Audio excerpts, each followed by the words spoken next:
On December 29th, 1999, young AustinMcConnell fired up his Sega Dreamcast, and everything changed. The dying breath of the 90s brought with it the release of Shenmue, the action-adventure masterpiece of Yu Suzuki. To put it simply, nobody had ever seen a video game like this. Set in 1986 Yokosuka, Shenmue follows the tale of teenage martial artist Ryo Hazuki as he investigates his father's murder by a man named Lan Di, the mysterious leader of a Chinese cartel. In the game, the player would search for clues to this mystery by exploring an open world full of unique characters, locations, and events. While that seems fairly run-of-the-mill these days, the game employed mechanics and featured beautifully rendered graphics that were simply unheard of for the time.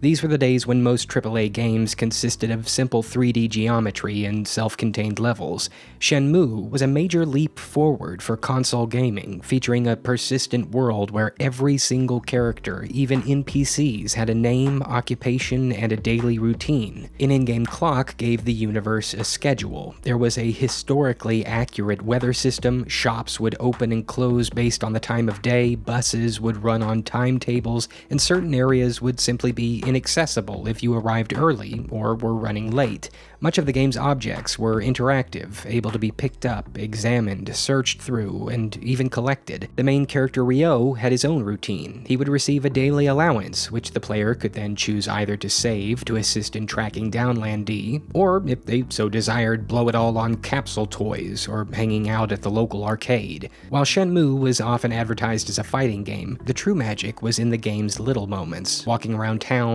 looking through Ryo's house, taking care of the neighborhood kitten, small talk here and there with a wide cast of characters, and jogging back to Yamanose so you'd be home in time for Ryo's curfew. Still to this day, I remember spending hours running around certain areas of the game world where it snowed more, just so I could hear the satisfying crunch of Ryo's steps as his feet would touch the ground. Unlike most action titles, this was a game that embraced quiet and the beats in between. I could spend an embarrassingly long amount of time talking about various moments in the game and deconstructing what made these scenes and sequences so great, but instead, I want to highlight just one and explain a bit about what it meant to me.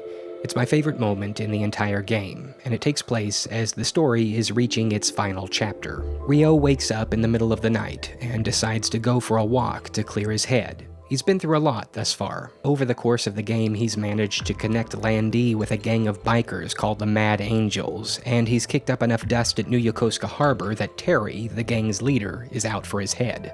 What seems like a much-needed moment of quiet soon takes a turn. As he returns home, the housekeeper, Ine Hayata, informs him that Nozomi, his sort of high school crush, is missing. Were you just with Nozomi-san? No. Something happened to her? Well, Ida-san just phoned. And it seems Nozomi-san hasn't come home. What? Nozomi-san said she was meeting you. Ida-san said she can't reach Nozomi-san.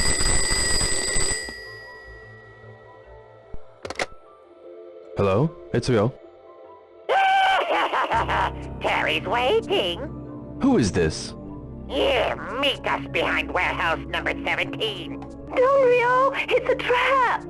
Nozomi! If you don't show, I'll make her cry. Don't you dare touch her! I'll give you 4 hours, or else. Behind warehouse number 17.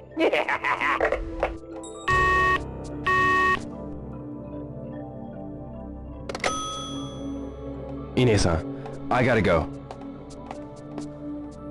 Ryo-san. Ryo quickly leaves his house and heads out to rescue Nozomi from the Mad Angels. At this point, the game gives you control, and as you step out onto the street, you realize the occasional calm and peaceful moments of the game are over. Whether Ryo succeeds or fails to rescue Nozomi, from this point forward, his life will never go back to normal.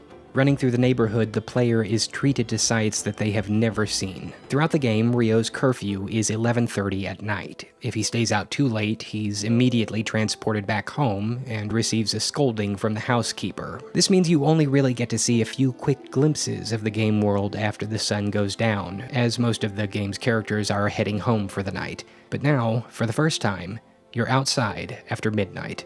You only have 3 hours to make it to the harbor. Any longer, and it'll be too late. The player will naturally make their way to Dobuita in an attempt to catch a connecting bus, the only way thus far in the game that the harbor could be accessed, but Ryo quickly realizes upon arrival that the bus has stopped running for the night. A quick phone call to Master Chen, Ryo's mentor at the harbor, turns up nothing. Ryo is on his own. This touches off a frantic 3-hour search to find a way to New Yokosuka, and in order to do so, Ryo will have to venture into the seedy underbelly of Dobuita. At this time of night, the normally bright and bustling city has become a relative ghost town, with only a few drunks and the occasional goon staggering along the street. Ryo, and by extension the player, have never seen this side of the city before. The shops are all shut, and save for the local tomato convenience store, the only sounds of life emanate from the downtown bars. Still a young high schooler, Ryo reluctantly makes his way down the rougher side of town and begins searching for a way of transportation. And it's here, in the dark, that Shenmue shines. These streets, which the player has spent the entire game growing comfortable with, now feel eerie, as if something in the shadows is just waiting to jump out. We're also given a glimpse into the game's true nightlife: smoky bars, karaoke clubs. Characters who don't walk the streets during the day are suddenly right before our eyes, and these strange and unfamiliar faces are now our only hope. The genius of this sequence isn't just the outward design, but the internal clock. As much as the player is pulled in by this new and alluring atmosphere, this desire to search and explore these places we've never seen before, at least not like this, we're frequently reminded as we glance down at Ryo's watch. Less than 3 hours. In real time, only a handful of minutes to figure out how to get to the harbor and Nozomi. We can look around, but we can't stay long. During this moment, young AustinMcConnell found himself stunned. As a relatively unassuming and considerably geeky kid, I didn't get out much. When you grow up like I did, you spend every night at home. You don't really have any exposure to your town or even neighborhood past a certain hour. The ability to see the other side of the world you live in is just not an option. Dobuita is different after dark. And so is Springfield. The city has a different feel. The people walking around are different. The sounds are different. And walking alone during the day just isn't the same as walking alone at night. Shenmue was the first time a video game set in the real world made me think about the one outside of my own. It was the first time I realized that when done right, a video game can be beautiful. It was a profound influence on a kid that couldn't look past a TV screen. It made me look outside my own window, and maybe in some small way, helped dispel the fear of a life past 11:30 p.m. To be clear, the nightlife of bars and seedy, dark alleys just isn't for me. Never has been, never will be. But in some small way, I'm not afraid to be alone at night anymore. After all, it's in the night where we find our deepest thoughts. Eventually, Ryo finds a family friend, Akemi, who works as a hostess at Bar Yokosuka, who suggests he take a motorcycle. This leads Ryo to Knocking Motorcycle Shop, where he manages to catch his friend Goro, who runs the place. He suggests Ryo check with his classmate Naoyuki, who just got his bike repaired.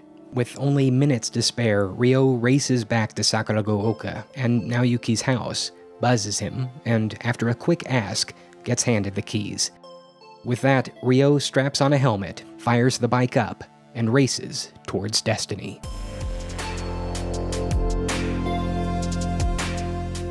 Shenmue and its sequel have been remastered and are releasing on current-gen consoles and PC today. And to be honest, I don't know if you'll get it once you start playing. Whether it's aged well enough for a modern audience remains to be seen, but I can't wait to get back to 1986 Yokosuka. And who knows, maybe I'll run across December 29th, 1999 on my way there.